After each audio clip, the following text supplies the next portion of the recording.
Friends, ഇന്ന് ഞാൻ നിങ്ങൾക്ക് വേണ്ടി കുറച്ച് സ്പെഷ്യൽ വിഭവങ്ങളാണ് ഉണ്ടാക്കിയിരിക്കുന്നത്. എന്നത്തെ പോലെ നിങ്ങളെ ഞാൻ പറ്റിക്കുകയല്ല കേട്ടോ. എന്നത്തെ പോലെ ഞാൻ വെജിറ്റേറിയനിലേക്ക് നിങ്ങളെ ക്ഷണിക്കുകയില്ല. നോക്കൂ, കപ്പ, പുളക്കിഴങ്ങ് എന്താ, എനിക്കിത് താഴെ വെച്ചൊന്നും കാണിക്കാൻ അറിയുന്നില്ല കേട്ടോ.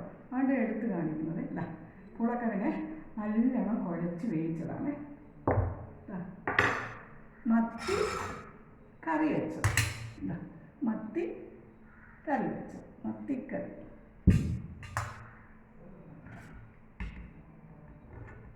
മത്തി മുളക് ഇട്ട് വെച്ചത് ഒഴിക്കിട്ടിട്ടോട്ടെ. പിന്നെ മത്തി പീര വറ്റിക്കുകയും ചെയ്യും. മാങ്ങ ഇട്ട് പീര വറ്റിച്ചു.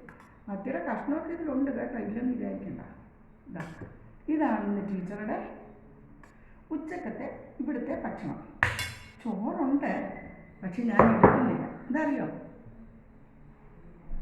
ചോറ് കുട്ടികളെ, ചോറ് എനിക്ക് സത്യത്തിൽ ഡോക്ടർ ചോദിച്ചു, സാർ എനിക്ക് കപ്പ ഒരുപാട് ഇഷ്ടമാണ്, പൂളക്കിഴങ്ങ്, പക്ഷെങ്കിൽ കഴിക്കാൻ ഡോക്ടർ പറഞ്ഞു ടീച്ചർ കഴിച്ചോളൂ കുറച്ച്, പക്ഷേ ഞാൻ പിന്നെ ചോറ് എന്നുണ്ടാകുന്ന എന്നോട് പറഞ്ഞു. നിങ്ങൾ വിചാരിക്കും ടീച്ചർ അത് ഓടിക്കളിക്കുന്നു. ടീച്ചർ ഇത് കാണുന്നിടം വെച്ച് നോക്കി നടക്കുകയാണ്. അപ്പോൾ ചോറ്, അപ്പം ഞാൻ ചോറ് കഴിക്കില്ല. എങ്ങനെ അവിടെയൊക്കെ ഉണ്ടോ ഈച്ചയുടെ ശല്യം? ഇവിടെ എന്നാൽ മത്സ്യമാംസമോ പഴങ്ങളോ ഒന്നുമില്ല. എന്നാൽ പോലും 2-3 ഈച്ചയൊക്കെ ഉണ്ട്. ആ 2-3 ഉള്ളെങ്കിൽ അവരങ്ങനെ വിലസ് കാണുന്നു കേട്ടോ. എന്നപ്പോൾ ഞാൻ ഇത് മീൻ കൊണ്ടുപോയി. മത്തിയുടെ വിലയൊക്കെ നിങ്ങൾക്ക് അറിയാമല്ലോ, ഇപ്പോൾ ഭയങ്കര വിലയാണ് കേട്ടോ. ഇന്ന് 380 രൂപയാണ്. 380 രൂപയാണ് മത്തിക്ക്. 1/2 കിലോയെ മേടിച്ചോളൂ. ഒരു 5 എണ്ണം എടുത്ത് പീര വറ്റിച്ചു. 5 എണ്ണം ചട്ടിയിൽ, 2 ചട്ടിയിലാണ് വെച്ച് കേട്ടോ കറി വെച്ചു. അപ്പോൾ പക്ഷേ നല്ല മത്തിയായിരുന്നു കേട്ടോ, നല്ല മത്തിയായിരുന്നു. ഇതാ നല്ല അസൽ മത്തിയായിരുന്നു. ഇനി ഇത് ഇങ്ങോട്ട് നീക്കി വയ്ക്കാം. എന്നിട്ട് മീൻ പീര വറ്റിച്ചത്, മത്തി, ഇതൊക്കെ നല്ല പൊടിമീനൊക്കെയാണ്. എന്ത് രുചിയാണ്, മത്തി രുചി തന്നെയാണ് പീര വറ്റിക്കുന്നത്. ഇത് മാങ്ങയിട്ട് മത്തി വറ്റിച്ചു, കുടംപുളിയിട്ട് മീൻ മുളകിട്ട് വെച്ചു. ഇത് രണ്ടും ഞാൻ നിങ്ങളെ കാണിച്ചില്ല. കാണിക്കാനും എന്താണെന്ന് വെച്ചാൽ പിന്നെ കപ്പ കുഴച്ച് കഴിച്ചു. ഇത് ഞാൻ കാണിക്കാനും എന്താണെന്ന് വെച്ചാൽ ഞാൻ രാവിലെ തന്നെ ഇത് ഒരു 9:30 ഞാൻ ഇതെല്ലാം വെച്ചു. കാരണം രജനി 11:30 ആകുമ്പോഴല്ലേ വരുന്നത്. അപ്പോൾ ആ കുട്ടിക്ക് ഇത് ഇഷ്ടമല്ല, മീനേ ഇഷ്ടമല്ല. അപ്പോൾ മീൻ മേടിക്കുന്ന ദിവസം ഞാൻ നേരത്തെ അങ്ങ് വയ്ക്കും. നേരത്തെ അവൾ വരുന്നതിന് മുമ്പ് വെച്ച് ഒരു സൈഡിലേക്ക് മാറ്റി വെക്കും. അതായത് അങ്ങനെ ഇതെല്ലാം കപ്പപ്പുഴുക്കും രജനിയാണ് ഉണ്ടാക്കിയത് കേട്ടോ. രജനി വന്നിട്ട് കപ്പപ്പുഴുക്ക് ഉണ്ടാക്കിയത്. പിന്നെ ചോറും അവൾ വെച്ചു. ഇത് ഇപ്പം എനിക്ക് പാചകം ഇഷ്ടമാണ്, വയ്യാത്തതുകൊണ്ട് മാത്രമാണ് വയ്ക്കാത്തത്. ഞാനിപ്പോൾ 2-3 മാസമായല്ലോ രജനിയെ പാചകം കഴിപ്പിച്ചിട്ട്. അല്ലെങ്കിൽ ടീച്ചർ തന്നെയാണല്ലോ ചെയ്യുന്നത്. എനിക്കിഷ്ടമാണ് കേട്ടോ കുക്കിങ്ങും ടീച്ചിങ്ങുമാണ് എൻ്റെ പാഷൻ, ഞാൻ പറഞ്ഞിട്ടില്ലേ. അപ്പോൾ ഇന്ന് ഞാൻ കപ്പയും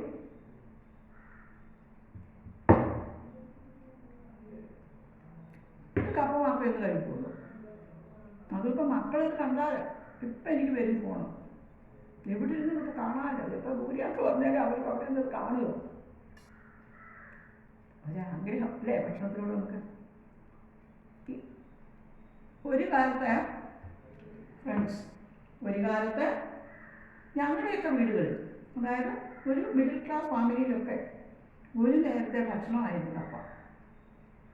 മിക്കവാറും ദിവസങ്ങളിൽ ഉച്ചയ്ക്ക് കപ്പ മത്തി കാണും, എന്നും മത്തി കാണും കേട്ടോ. വീട്ടിൽ മാംസം കഴിക്കില്ലായിരുന്നു ആരും, മത്സ്യം കഴിക്കും. അത് ചെറിയ ചെറിയ മത്സ്യങ്ങൾ, മത്തി, അയല, ചൂട, കൊഴുവ, അങ്ങനെയുള്ള മീനുകൾ. അപ്പോൾ എനിക്കിത് വെച്ച് കാണിക്കാൻ നിങ്ങൾ അറിയുന്നില്ല കേട്ടോ. നമ്മളെ ഇങ്ങോട്ട് കാണുമല്ലേ, എന്നാലും ഇപ്പം കിട്ടും കേട്ടോ. കുട്ടികളെ എനിക്ക് കഴിക്കാനൊന്നും പറ്റുന്നില്ല. എന്താ വെച്ചാൽ ഒന്നാമത് ഞാനിന്നത് ചെയ്യുമ്പോൾ മാഷ് ചീത്ത പറഞ്ഞു, വഴക്ക് പറഞ്ഞു. എന്നിട്ടാ ഇതൊക്കെ നിനക്ക് വയ്യാത്തൊക്കെ ഇതൊക്കെ പിടിക്കണം. അപ്പം ഞാൻ അതെ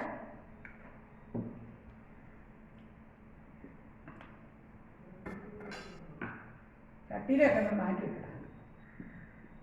പിന്നെ വേറെ സ്പെഷ്യാലിറ്റി ഉണ്ട് ഈ മീനിന്, മത്തിക്ക്. ഇതിന്ന് നന്നാക്കി തന്നില്ലേ മാഷ്. മാഷ് മത്തിക്കാരൻ വന്നപ്പോൾ വിളിച്ചപ്പം ഞാൻ പറഞ്ഞു, എനിക്ക് നിന്ന് നന്നാക്കാൻ പറ്റുമോ മാഷേ? അത് ഞാൻ നന്നാക്കി തന്നതാന്ന് പറഞ്ഞു. ഇതൊക്കെ ചരിത്ര സംഭവങ്ങളാണ് കേട്ടോ. അങ്ങനെ വിജയമാഷാണ് നന്നാക്കി തന്നത്. പിന്നെ ഞാൻ അവിടെ ഇരുന്നുകൊണ്ടൊന്നും കഴിയും. ടീച്ചർക്ക് വീണ്ടും 2 കാലിൽ നീരാണ്. കുറേ ദിവസമായി. ഞാൻ നിങ്ങളോട് എൻ്റെ അസുഖ വിവരങ്ങൾ പറയില്ലെന്ന് പറഞ്ഞിട്ടുണ്ടായിരുന്നു അല്ലേ, അതുകൊണ്ടാണ് ഞാൻ പറയാത്തത്. അപ്പം ഞാൻ പറഞ്ഞു വരുന്നത് എന്താണെന്ന് വെച്ചാൽ, നമ്മുടെ ഇന്നത്തെ തലമുറ ഒരു പുതിയ ഭക്ഷ്യ സംസ്കാരത്തിലേക്ക് പോയിരിക്കുകയാണ്. എന്തൊക്കെയൊക്കെയോ ഉണ്ടല്ലോ. എനിക്ക് ഒന്നാമത് ഈ പിള്ളേരുടെ കൂടെ മക്കളുടെ കൂടെ വലിയ വലിയ ഹോട്ടലുകളിൽ പോകുമ്പോഴേ ഇതിൻ്റെ പേരുമൊക്കെ ഈ സാധനവും ഞാൻ കാണുന്നുള്ളൂ. ഇത് അൽഫകം, ബിരിയാണികൾ, അൽഫകം, കുഴിമന്തി, ഇങ്ങനെയൊക്കെ. പിന്നെ വേറെ ഏതാണ്ട് ഒരെണ്ണം ഉണ്ടല്ലോ നമ്മളെ ആളെക്കൊല്ലി, ഞാൻ മറന്നുപോയി. ഇങ്ങനെയുള്ള പുതിയ ഭക്ഷണമല്ലേ ഇന്നത്തെ കുട്ടികൾക്ക്. പണ്ട് ഞങ്ങളുടെയൊക്കെ ഒരു നേരത്തെ ഭക്ഷണമില്ല, ഏതെങ്കിലും ഒരു നേരത്തെ ഭക്ഷണം കപ്പയാണ്. ഈ കപ്പയും മത്തിയും പോലുള്ള കോമ്പിനേഷൻ, ഇത്രയും ന്യൂട്രീഷ്യസ് വാല്യൂ ഉള്ള ഭക്ഷണം വേറെ ഇല്ല. അത് ചിലപ്പോൾ 4 മണിക്ക് വരുമ്പോൾ ഇതായിരിക്കും, പുഴുക്കായിരിക്കും. ചിലപ്പോൾ ഉച്ചയ്ക്ക് ഇതായിരിക്കും ഭക്ഷണം. നമ്മൾ ചോറ് കൊണ്ടുപോകും, കുട്ടികളൊക്കെ ചോറ് കൊണ്ടുപോകുമല്ലോ. പിന്നെ പണിക്കാരും ഉണ്ടാവും, പാടത്തും പറമ്പിലും പണി കഴിയുന്നവരുണ്ടാവും. അവർക്കൊക്കെ മസ്റ്റായിട്ട് ഭക്ഷണം നമ്മൾ എല്ലാ വീടുകളിലും ഒന്ന് കൊടുത്തിരുന്നു. അതുകൊണ്ട് പിന്നെ ഇടനേരത്തെ പുഴുക്കായിട്ട് ഉപയോഗിക്കാറുണ്ട്. ഈ കപ്പ, പിന്നെ വൻപയർ പുഴുങ്ങിയത്, കുട്ടികൾക്കാണെങ്കിൽ ഇത്തിരി മധുരം ചേർക്കും. ഇല്ലെങ്കിൽ ചെറുപയർ, വൻപയറൊക്കെ പുഴുങ്ങിയത്, മുതിര പുഴുങ്ങിയത്, കൊള്ള, ഇതൊക്കെ ആയിരുന്നു അന്നത്തെ ഭക്ഷണങ്ങൾ. ഒരു വീടുകളിലും ഇപ്പം സാധാരണക്കാരില്ലല്ലോ. ഇപ്പം എല്ലാവരും അസാധാരണക്കാരില്ലേ. സാധാരണക്കാരുടെ വീടുകളിൽ പോലും ഇപ്പം ഈ കപ്പ കാണാനില്ല. എന്നാൽ നമ്മൾ ചിലപ്പോഴൊക്കെ അതുമൊക്കെ കുട്ടികൾ വരുമ്പോഴേ പോകുന്നു കേട്ടോ. ഞാൻ മാഷിനോടൊന്നും അങ്ങനെ ഹോട്ടലിലൊന്നും പോകാറില്ല. മാഷ് വാഹനം ഓടിക്കില്ല. കഴിയുന്ന വീട്ടിൽ ഞാൻ വെക്കുന്ന കുഞ്ഞു കുഞ്ഞു ഭക്ഷണങ്ങളാണ് ഇവിടെ. അതിൽ ഞാൻ മൂല്യങ്ങൾ ഉള്ള ഭക്ഷണമായിരിക്കണമെന്ന് എനിക്ക് നിർബന്ധമുണ്ട്. വിഷരഹിതമായ ഭക്ഷണം മാത്രമേ ഞാൻ വയ്ക്കാറുള്ളൂ വീട്ടിൽ. അങ്ങനെ ഒരു നേരം പുഴുക്കും, കപ്പപ്പുഴുക്കോ ചക്കപ്പുഴുക്കോ സീസണലായിട്ട്. ഓരോ സീസണിലും എന്തുണ്ട്, കപ്പ സ്ഥിരമാണ്. പിന്നെ കാച്ചിൽ പുഴുങ്ങും, കാപ്പത്തെ അത് പുഴുങ്ങി ഉപ്പും മുളകും പുഴുങ്ങളൊക്കെ ഉടയ്ക്കും. നനകഴങ്ങ്, അതെ, ചേന, ഇതൊക്കെ പുഴുങ്ങും. ഇതെല്ലാം കൂടി ഇട്ടൊരു മിശ്രിതമുണ്ട്. കപ്പ, ചേമ്പ്, ചേന, കാച്ചില്, നനകിഴങ്ങ് എല്ലാം കൂടെ ചേർത്ത് പുഴുക്കുപിടി എല്ലാ വീടുകളിലും ഉണ്ടാവും. അന്ന് ആർക്കും അങ്ങനെ കാര്യമായ അസുഖങ്ങളില്ല. അന്ന് അവിടെ ഇവിടെ ഓരോ ഹോസ്പിറ്റലേ ഉള്ളൂ. ആരും അങ്ങനെ കുട്ടികൾ വലിയവരൊന്നും അങ്ങനെ ഹോസ്പിറ്റലിൽ പോകാറില്ല. മാക്സിമം വരുന്നൊരു പനിയോ വരുമായിരുന്നു. അതിന് വീട്ടിലെ ചുറ്റും തന്നെ ഉണ്ടല്ലോ തുളസിയും, പിന്നെ കുരുമുളകും, ആടലോടകവും, അങ്ങനെയുള്ള എല്ലാ വിഭവങ്ങളും വീടിൻ്റെ വസ്തുക്കളും സസ്യങ്ങളും സസ്യജാലങ്ങളും വീട്ടിൽ ചുറ്റുമുണ്ടല്ലോ. അതിട്ട് ചുക്കുമിട്ട് നല്ലൊരു കാപ്പി തിളപ്പിച്ച് 2-3 പ്രാവശ്യമായിട്ട് കുടിക്കും. കുട്ടികൾക്ക് കുടിക്കും. എൻ്റെ വീട്ടിലൊക്കെ മഴക്കാലമായാൽ പനി വേണമെന്നോ വേണ്ടാമെന്നോ ഒന്നുമില്ല. പനി ഉണ്ടോ ഇല്ലയോ എന്നൊന്നുമില്ല. ഇത് രാവിലെ ഒരു കല മൺകലത്തിൽ തിളപ്പിച്ചോടെ വയ്ക്കും. കരിപ്പട്ടി ഇടുക, ചക്കര എന്ന് പറയും. ഇപ്പോൾ ഓരോരുത്തര് വീഡിയോകളിലൊക്കെ ഓരോരുത്തർ ചക്കരയെന്ന് കുടിച്ചെടുക്കാം. അന്ന് ചക്കര ഒരു പൂതയൊക്കെ കാണും അതിന് കരിപ്പട്ടിക്ക്. ഞങ്ങളുടെ തെക്കോട്ടുള്ളവർക്ക് അതറിയാം. എനിക്ക് തെക്കുള്ള ചില കുട്ടികൾ, മധ്യ തിരുവിതാംകൂറിലുള്ള ചില കുട്ടികൾ പാചകം ചെയ്യുമ്പോൾ എനിക്ക് വീട്ടിലേക്ക് പോയപ്പോൾ, എൻ്റെ വീട്ടിലേക്ക് പോയപ്പോൾ തോന്നും. ഒരു ജയ വെറൈറ്റി ബ്ലോഗിൽ ഒരു ജയുണ്ട്, ജയയുടെ ചേച്ചി അജിതയുണ്ട്. അവരൊക്കെ പാചകം ചെയ്യുമ്പോൾ എനിക്ക് എൻ്റെ വീട്ടിൽ നിന്ന് ചെയ്യുന്ന പോലെ തോന്നും. എൻ്റെ അമ്മയും എൻ്റെ ചേച്ചിയും എൻ്റെ അനിയത്തി, എനിക്ക് ചേച്ചിയൊന്നുമില്ല കേട്ടോ, ചേച്ചി അനിയത്തിയൊന്നുമില്ല, നിന്ന് ചെയ്യുന്ന നമ്മുടെ ഓർമ്മയില്ല. കാരണം നമ്മൾ പഠിക്കുകയല്ലായിരുന്നു, കുട്ടികളൊന്നും ഒന്നും ചെയ്തില്ല. എല്ലാ പാചകവും എനിക്കറിയാം, പക്ഷെ ചെയ്തിട്ടില്ല. പിന്നെ എനിക്ക് 20 വയസ്സായി കഴിഞ്ഞപ്പോൾ ഞാൻ ഇങ്ങോട്ട് ജോലിക്ക് വന്നു.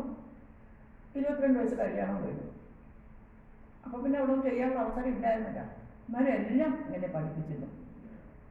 ഞാൻ പറഞ്ഞു വന്ന വിഷയത്തിലേക്ക് പോയില്ലേ. അപ്പോൾ ഈ കപ്പയും ഈ മത്സ്യവും കഴിച്ചാൽ ഏത് വലിയ പിന്നെ ഭക്ഷണം കഴിക്കുന്നതിനെക്കാട്ടി വിശിഷ്ടമാണ്. ഞാൻ ഒരുപാട് നീട്ടിക്കൊണ്ട് പോകുന്നില്ല. നിങ്ങളെല്ലാവരും ആഴ്ചയിൽ 2 ദിവസമെങ്കിലും കുട്ടികൾക്കും നിങ്ങളും ഭക്ഷണത്തിൽ മത്തിയും കപ്പയും ചേർക്കണം. ഇതൊന്നാമത് എമോഷനെ സഹായിക്കുന്നു. ഇപ്പോൾ കുട്ടികൾക്കൊന്നും വൈകിയതുമില്ല. അവർക്ക് ഇടയ്ക്കൊക്കെ ഇതിൽ കൊടുക്കണമെന്ന്. എൻ്റെ മൂത്ത മകൻ്റെ 2 മക്കൾ അവരുടെ കുട്ടികൾക്കൊന്നും ഇതൊന്നുമല്ല. പക്ഷേ എൻ്റെ രണ്ടാമത്തെ മകൻ്റെ വീട്ടിൽ നാട്ടിൻപുറം പോരാ, എല്ലാം ഇതൊക്കെ ആയിരിക്കും. മിക്കവാറും ദിവസങ്ങളിൽ നാട്ടിൻപുറത്തെ ഭക്ഷണങ്ങളൊക്കെ തന്നെ ആയിരിക്കും. പിള്ളേർക്ക് എന്തെങ്കിലുമൊക്കെ പുഴുങ്ങി കൊടുക്കും. ഇലയട, ഓട്ടട, കൊഴുക്കട്ട, കുമ്പിളപ്പം, ചക്കയപ്പം, ഇങ്ങനൊക്കെ എന്നും എൻ്റെ മോള് ഉണ്ടാക്കി പിള്ളേർക്ക് കൊടുക്കും. ഞാൻ പറഞ്ഞു വരുന്നത് നാട്ടിൻപുറത്തിൻ്റെ മാഹാത്മ്യം. ഇപ്പം നാട്ടിൻപുറം ഇല്ല കുട്ടികളെ. ഇപ്പോൾ എവിടെ നാട്ടിൻപുറം? ഒക്കെ പട്ടണമാണ്. എൻ്റെ വീടിൻ്റെ പ്രദേശത്തൂടെയൊക്കെ പോയാൽ നമ്മൾ അറിയുന്നില്ല നമ്മുടെ പുരയിടങ്ങൾ പോയി. കുറേയൊക്കെ വിറ്റു. അതിലൊക്കെ വലിയ മണിമാളികൾ വന്നിരിക്കുകയാണ്, മാളികകൾ വന്നിരിക്കുകയാണ്. അപ്പോൾ നാട്ടിൻപുറം നന്മകളാൽ സമൃദ്ധം, നാട്യപ്രധാനം നഗരം ദരിദ്രം. നാട്ടിൻപുറം നന്മകളാൽ സമൃദ്ധം എന്നാണ് കവി പറഞ്ഞിരിക്കുന്നത്. എൻ്റെ ഇന്നത്തെ വിഭവം നിങ്ങളെ കാണിച്ചപ്പോൾ വിഭവം ഉണ്ടാക്കുന്നത് കാണിക്കാൻ പറ്റിയില്ല. എനിക്ക് അപ്പോഴപ്പോൾ എന്തെങ്കിലും 4 വാക്കുകളാണ് നിങ്ങളോട് ഞാൻ പറയുന്നത്. അതിൽ ഒരു പോയിന്റെങ്കിലും നിങ്ങൾക്ക് പ്രയോജനപ്രദമാകണമെന്ന് എനിക്ക് നിർബന്ധമുണ്ട്. ഇതാകുമ്പോൾ എനിക്ക് ഇരുന്നുകൊണ്ട് പറയാറില്ല. ടീച്ചർ 2 കാര്യം നല്ല തീര. കഴിഞ്ഞ ആഴ്ച എൻ്റെ മകൻ ക്ഷേത്രത്തിൽ പോയി എനിക്ക് വേണ്ടി പൂജകളും ഒക്കെ കഴിച്ച്, മൂത്ത മകൻ വലിയ ഭക്തിയാണ് മോന്. മക്കൾക്ക് 3 നല്ല ഭക്തിയാണ്. അവരെ വെച്ച് നോക്കുമ്പോൾ എനിക്ക് ഭക്തി കുറവാണ്. എന്തൊക്കെയോ പരിപാടികൾ കഴിച്ചവൻ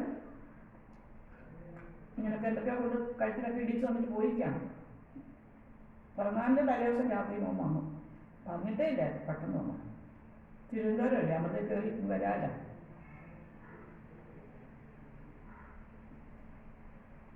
എനിക്ക് ഈ മാസമൊക്കെ അസുഖം വന്നപ്പോഴേ പേടിയായിരുന്നു. ജന്മമാസത്തിലൊക്കെ ബുദ്ധിമുട്ടുകൾ വരുന്നത് അമ്മയൊക്കെ പറഞ്ഞ് കേട്ടിട്ടുണ്ട്. അമ്മയൊക്കെ പറഞ്ഞ് ഞാൻ കേട്ടിട്ടുണ്ടത്. മാഷിനും പേടിയായിരുന്നു. മാഷ് ഞാൻ കുട്ടികളോട് പറഞ്ഞു, ഇന്ന് അച്ഛനാണ് മീൻ വെട്ടിയതെന്ന് പറഞ്ഞു. പിള്ളേർ പറഞ്ഞത് തങ്ക ലിപികൾ കൊത്തി ചരിത്രത്തിൽ രേഖപ്പെടുത്തി വയ്ക്കേണ്ടതാണ്. അങ്ങനെ ഒന്ന് നമ്മുടെ വിഭവം മതി, ഇത്രേ കഴിക്കാൻ പാടുള്ളൂ. കപ്പയും മരച്ചീനി, കൊള്ളി എന്നൊക്കെ പറയും ചില സ്ഥലങ്ങളിൽ. കപ്പയും മീൻകറിയുമാണ്.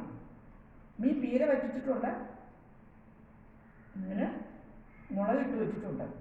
മുളകിട്ട് വെക്കുന്നവർക്ക് പിന്നെ എല്ലാവർക്കും അറിയില്ല. മുളക് കുറച്ചേറെ ചെറുള്ളി, കുറച്ചേറെ വെല്ലുള്ളി കൂടെ ഇഞ്ചി പച്ചമുളകും കൂടെ ഒന്ന് വഴറ്റിയിട്ട് അതിലേക്ക് ഒരുപാട് മൂക്കണ്ട, അതിലേക്ക് മുളക് പൊടി, മല്ലിപ്പൊടി, ഉലുവാപ്പൊടി ഇട്ടിട്ട് ഒരു ഈച്ച ഇട്ടിട്ട് കുടംപുളി ചൂടുവെള്ളത്തിലിട്ട് വെച്ചിരുന്നു കഴുകി വൃത്തിയാക്കിയിട്ട്. അതിലേക്ക് തന്നെ ഞാൻ ഒരു 2.5 ടീസ്പൂൺ മുളക് പൊടിയും കൂടി ഇട്ടപ്പോൾ അതൊന്ന് അവിഞ്ഞ് ഒന്ന് പാകമായി. എന്നിട്ട് അതും കൂടെ ആ പുളിവെള്ളത്തോടെ വഴറ്റിയ ഉള്ളി പച്ചമുളകൊക്കെ ഇല്ലേ അതിലേക്ക് ഒഴിച്ചു. തിളച്ചപ്പോൾ മീനും പൊറുക്കിയിട്ടു. ഒരു നല്ല തിള വന്നു കഴിഞ്ഞപ്പം ഈ ചട്ടിയിൽ ഇത് തിരി താത്ത് വെച്ചു. അവിടെ കണ്ട് കുറുകി വന്നപ്പം കപ്പ കഴിക്കണമല്ലോ, അതുകൊണ്ട് മാഷ് പറഞ്ഞ് ഇത്തിരി ഗ്രേവി കൂട്ടിയേക്കാൻ ഇത് നീട്ടി വയ്ക്കുന്നു പറഞ്ഞു. എന്നാലും ചട്ടിയിൽ അതൊന്ന് കുറുകിപ്പോയി. അല്ല, അത്യാവശ്യം ഗ്രേവി ഉണ്ടോ. മീൻ പീര വെച്ചിട്ടു. ഒരു മാങ്ങ ഉണ്ടായി. ഇതിൻ്റെ ഏതാ തന്നു ഒരു മാങ്ങ ഓർമ്മയില്ല. ഏതാ കുറേ ദിവസത്തിന് മുമ്പ് ഒരു 4 മാങ്ങ തന്നിരുന്നു. അതാണോ ശരി. അതിട്ടാണ് മത്തി വരിച്ചത്. അത് കാന്താരിമുളക്, ഒരു പിടി കാന്താരിമുളക് ഇട്ടു. എനിക്ക് വീണ്ടും കാന്താരിമുളകായി കേട്ടോ. ഒരു പിടി കാന്താരിമുളക് ഇട്ടു, ഒരു കഷ്ണം വെളുത്തുള്ളി ഇട്ടു, തേങ്ങായി ആ കാന്താരിമുളകും മഞ്ഞൾപ്പൊടി ഇട്ടിട്ട് ഒരൊറ്റ അടി ചെറിയ പൗഡിൽ ഒന്ന് മതി, തിരുവിരാന്ന് വേണ്ടേ. അത് മാങ്ങ അരിഞ്ഞിട്ട് ഈ കൂട്ട് അതിലൊക്കെ ഇട്ടിട്ട് നമ്മുടെ മത്തി ചെറുതായിട്ട് അരിയണം കേട്ടോ. ഒരു കുഞ്ഞു മത്തിയായില്ല, കുഞ്ഞ മത്തിയാണെങ്കിൽ നമുക്ക് മുഴുവനിടാം. ഇത് ഇത്തിരി കിടത്തരം. അപ്പം അതിന് 4 കഷ്ണമാക്കി. അതേസമയം കറി വെച്ചത് 2 കഷ്ണം വെച്ചാക്കിയത്.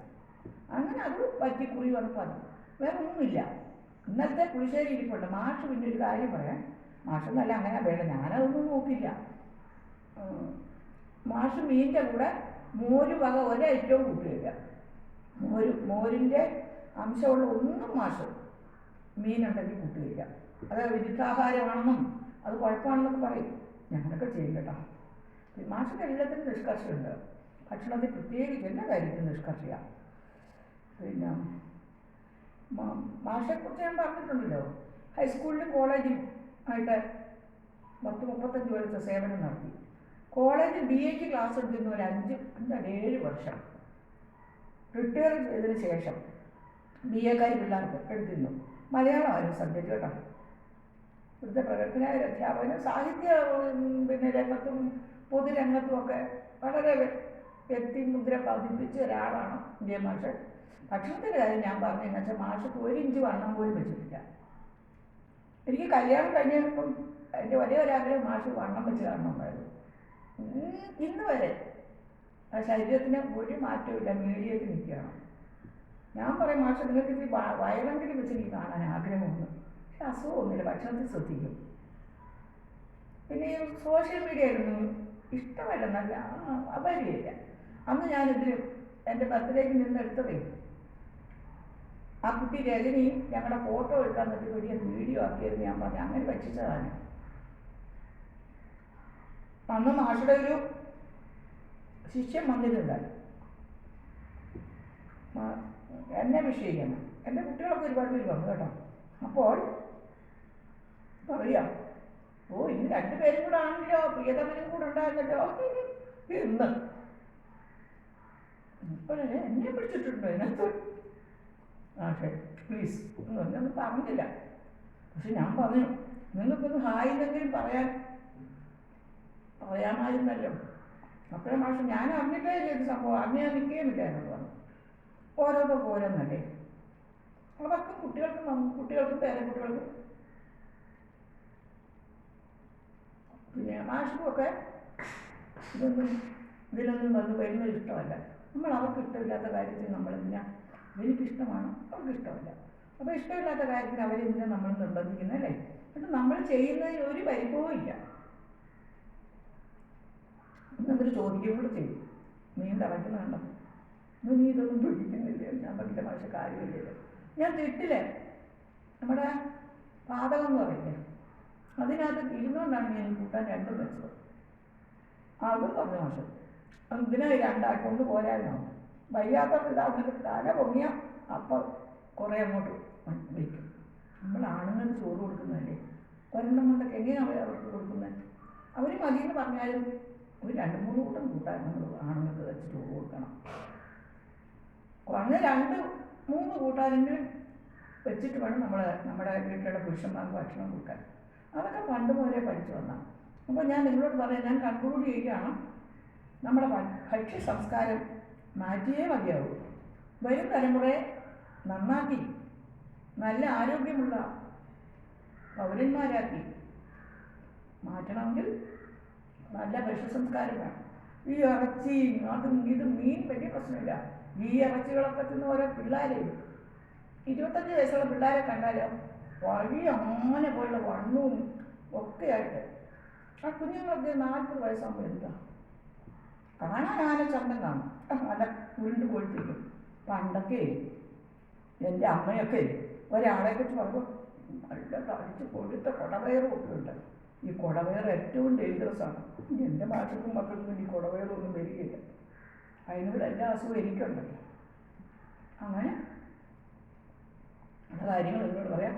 നിങ്ങളെ പലപ്പോഴൊക്കെ ഈ പുഴുക്കുകൾ, ചക്കപ്പുഴുക്ക്, കപ്പപ്പുഴുക്ക്, ചക്ക എപ്പോഴും കിട്ടില്ല, കപ്പ എന്നും കിട്ടുമല്ലോ. ഒരു നേരം കുട്ടികൾക്ക് അതുമൊക്കെ കൊടുക്കരുത്. വലിയ വലിയ തടിയും മീനുകളൊന്നും മേടിക്കാതെ ആഗ്രഹത്തിന് വല്ലപ്പോഴൊക്കെ മേടിക്കാം. അല്ലാതെ ഈ മത്തി, അയലയും ചൂടയും നെത്തലും ഒക്കെയാണ് നല്ലത്. അത് ഞാൻ പറഞ്ഞുകൊണ്ട് നിങ്ങളോട് എനിക്ക് ചിലപ്പോൾ ഞാൻ വിചാരിക്കും എല്ലാ ദിവസവും ഒന്നും വേണ്ട. പിന്നെ എനിക്ക് കുറച്ച് നേരം നിങ്ങളോട് സംസാരിച്ചൊരു സമാധാനമില്ല. രജനി പോയി കഴിഞ്ഞാൽ ഇവിടെ ആരും രജനി പോയി 11:45 വന്നു, 1 മണിക്കും പോയി. അവൾ ചോറും വെച്ചു, ഈ കപ്പയും വേവിച്ചു. ഞാൻ പറഞ്ഞ 14 വർഷമായി രജനി ഇവിടെ നിൽക്കുന്നു. ഇന്ന് വരെ മീനിലോട്ട് ഇട്ടിട്ട് തൊടിച്ചിട്ടില്ല. പാചകം ഒരു 2-3 മാസം, 4 മാസമായി രജനി. എനിക്ക് ആ വയ്യാഴിയൊക്കെ വന്നില്ല. അതിന് ശേഷം രജനിയെ കുട്ടികൾ പറഞ്ഞ് പുറത്ത് പോകുമ്പോൾ പുറത്തുനിന്ന് ആളിനെ വെച്ച് അമ്മ 10-20 ആയിക്കോട്ടെ ഞങ്ങൾ കൊടുക്കില്ലേ നിർത്തണം. നമ്മളിപ്പോഴേ എന്തിനാ മൂലയിൽ കയറി കിടക്കുന്നത്? ഞാൻ അങ്ങനെ കിടക്കാൻ ഉദ്ദേശിച്ചിട്ടില്ല. നല്ല ഇരിക്കുമ്പോൾ ആക്റ്റീവായിട്ടിരിക്കണം. എന്നാൽ ഏതോ ഒന്ന് ഞാൻ വായിച്ചു കേട്ടോ. സീനിയർ സിറ്റിസൺ, ഇന്ന് വൃദ്ധരെന്ന് പറയുന്നത് അവർ സീനിയർ ആയിരിക്കുന്നത് അനുഭവങ്ങളിലും പ്രാക്ടിക്കലായിട്ടുള്ള കാര്യങ്ങളിലും ജീവിതാനുഭവങ്ങളിലും പ്രവൃത്തിയിലുമൊക്കെ സീനിയറാണെന്നാണ്. അവർക്ക് എത്ര വർഷത്തെ പ്രായോഗിക പരിജ്ഞാനമാണ്. അപ്പോൾ നമ്മളതിനെ പോസിറ്റീവായിട്ടുള്ള ആ അഭിപ്രായത്തെ മനുഷ്യൻ നെഗറ്റീവ് അധികവും വൃദ്ധൻ, വയസ്സിൽ ഒരു മൂലയ്ക്ക് കയറി ഇരിക്കണം. അതാണ് അല്ല, നമ്മൾ അവരിലൊക്കെ സീനിയറാണ് എല്ലാ കാര്യത്തിലെന്നാണ് ഇതിൻ്റെ അർത്ഥം എന്ന് ഒക്കെ വായിച്ചു. ഇന്ന് ശ്രീകുമാരൻ തമ്പി സാർ ഇടയ്ക്ക് പറഞ്ഞിരിക്കുന്നത് ഞാനതും വായിച്ചു, ഇതേ അഭിപ്രായം. അപ്പം അതുകൊണ്ട് നമ്മളൊന്നും വയസ്സായവരൊന്നും മൂലയിൽ കയറേണ്ട കാര്യമൊന്നുമില്ല. ഞാനെൻ്റെ കാലിലെ നീരൊന്ന് പോയാൽ വീണ്ടും ഞാൻ രജനിയെ അടുക്കളയിൽ നിന്ന് ഭക്ഷണം വയ്ക്കുന്ന കാര്യത്തിൽ നിന്ന് ഒഴിവാക്കാൻ ഞാൻ തന്നെ ചെയ്യും. ചിലപ്പം വീഡിയോ പിടിച്ചില്ലെന്നൊക്കെ വരും. മക്കൾ പറഞ്ഞു, എന്നാൽ മോൻ നമുക്കത് അമ്മ എന്തിനാ ഈ പാചകമൊക്കെ ഇടാനും നമ്മുടെ വീട്ടിലെ ഭക്ഷണമൊക്കെ കാണിക്കാനൊക്കെ നിൽക്കുന്നത്? അത് എല്ലാവരും ഭക്ഷണമൊക്കെ വയ്ക്കുകയും എല്ലാവരും ഭക്ഷണമൊക്കെ കഴിക്കുകയും ഒക്കെ ചെയ്യുന്നതല്ലേ. നമ്മളെ എന്തിനാ നമ്മൾ നാട്ടുകാരെ അറിയിക്കുന്നത്? അമ്മയ്ക്ക് അതേ സമയത്ത് കവിതയോ കഥയോ ക്ലാസ്സുകളോ ഒക്കെ അതിന് കൊടുക്കാതല്ലേ അമ്മയുടെ മേഖല. ഇന്ന് കുട്ടികൾ വന്നു അതാകുമ്പോൾ 4 പേർക്ക് പ്രയോജനമാണല്ലോ. അത് കുട്ടികൾക്കൊക്കെ അമ്മയുടെ പിന്നെ ആ മേഖലയാകുമ്പോൾ കൂടുതൽ ശോഭിക്കും. അതാണ് നല്ലത്. അതുകൊണ്ട് പ്രയോജനമുണ്ട്. അതിനകത്ത് കണ്ടന്റ് കാണും. അതൊക്കെ പുതിയ തലമുറ കേൾക്കട്ടെ എന്നൊക്കെ മോൻ പറഞ്ഞു. ഏത് മോനാന്ന് ഞാൻ പറയുന്നില്ല. അവർക്കത് ഞങ്ങളെ ഒന്നും പിടിച്ചടിച്ചേക്കെന്നാണ് പറയുന്നത്. അതുകൊണ്ട് മാഷ് കുട്ടികൾ വന്നില്ലാന്ന് വെച്ചിട്ട് സ്നേഹക്കുറവൊന്നും അല്ല കേട്ടോ. എൻ്റെ എന്ത് കാര്യത്തിലും എപ്പോഴും എന്തെങ്കിലുമൊക്കെ വയ്യാഴിയില്ലേ. കുറച്ച് കാലഘട്ടമായിട്ട് അതിനിപ്പോൾ ഒന്നുമില്ലല്ലോ. ഞാൻ ആക്റ്റീവായിരുന്നു. ഞാൻ അന്ന് നിങ്ങളെ കാണിച്ചിട്ട് ഇവിടുത്തെ ചെടികളും ഒക്കെ ഇതെല്ലാം വാഴകളും മരങ്ങളും എല്ലാം ഞാൻ എൻ്റെ കൈ കൊണ്ട് വെച്ച് പിടിപ്പിച്ചാണ്. മാഷിന് ഞാൻ പറഞ്ഞല്ലോ, മാഷ മേഖല അതുണ്ട്. അങ്ങനെ സാഹിത്യവും കലയും പ്രസംഗവും മീറ്റിങ്ങുകളൊക്കെ ആയിട്ട് ഉണ്ടാകും. അപ്പോൾ ഞാൻ ഇതൊക്കെ ചെയ്യും, വീട്ടുകാര്യങ്ങളൊക്കെ എല്ലാം ഏറ്റെടുക്കുന്നു. ഞാൻ ഡ്രൈവിംഗ് പഠിച്ചപ്പോഴാണ് നിങ്ങൾക്കറിയോ, 48ാമത്തെ വയസ്സിലാണ് ഞാൻ 2 വീലറും കാറും പഠിച്ചത്. നമുക്ക് എല്ലാത്തിനും ത്രില്ലായി. അപ്പം ഒന്നാമത് ഈ ഡയബറ്റിക്കൊക്കെ, ഷുഗറും പ്രഷറും കൊളസ്ട്രോളും ഉണ്ട്. ഇതൊക്കെ മനുഷ്യന് ഒരുപാട് തളർത്തും. ഞാൻ 30 വർഷമായിട്ട് ഡയബറ്റിക്കിനും ഇതിനെല്ലാം 3 ഗുളിക കഴിക്കുന്നുണ്ട്. 3 ഗുളികയല്ല, 3 കഴിക്കുന്നുണ്ട്. എൻ്റെ കഥകളൊക്കെ നിങ്ങൾ ഇത്രയും നേരം കേട്ടുകൊണ്ടിരുന്നില്ലേ? അതുകൊണ്ടാണ് ഞാനിനി ഇത് കൺട്രോൾ ചെയ്യട്ടെ. എല്ലാവർക്കും എൻ്റെ നന്ദി, നമസ്കാരം. എല്ലാവരോടും ഞാൻ ഒരിക്കൽ കൂടി എൻ്റെ സ്നേഹവും നിങ്ങളുള്ള വാത്സല്യവും, നിങ്ങളെല്ലാവരും എനിക്ക് വേണ്ടി, ഞാൻ നിങ്ങൾ കാര്യമായിട്ടൊന്നും അല്ലല്ലോ കാണിക്കുന്നത്, എനിക്ക് അങ്ങനെയൊന്നും. പിന്നെ നമുക്കൊരു പരിമിതിയില്ലേ, നമ്മൾ ടീച്ചേഴ്സല്ലേ, നമുക്ക് അങ്ങനെ അങ്ങോട്ടൊന്നും പാടില്ലല്ലോ. അത്ര കുട്ടികൾ എവിടെയായിരുന്നു കാണുന്നു അല്ലേ? അതുകൊണ്ട് ആ പരിമിതിയിൽ നിന്നുകൊണ്ട് ഞാൻ എന്തെങ്കിലുമൊക്കെ ആകുന്നിടം വരെ നിങ്ങൾക്ക് ഉപകാരപ്രദമായ കാര്യങ്ങൾ ഞാൻ നിങ്ങൾക്ക് കാഴ്ചവെക്കാം. എല്ലാവർക്കും നന്ദി. എല്ലാവരും ഭക്ഷണം കഴിച്ചു എന്ന് ഞാൻ വിശ്വസിക്കുന്നു. എല്ലാവർക്കും ഈശ്വരൻ അനുഗ്രഹിക്കട്ടെ, ദീർഘായുസ്സ് തരട്ടെ എന്ന് ഞാൻ പ്രാർത്ഥിക്കുന്നു. നിങ്ങളുടെ സരസ്വതി ടീച്ചർ, സരസ്വതി സരീ.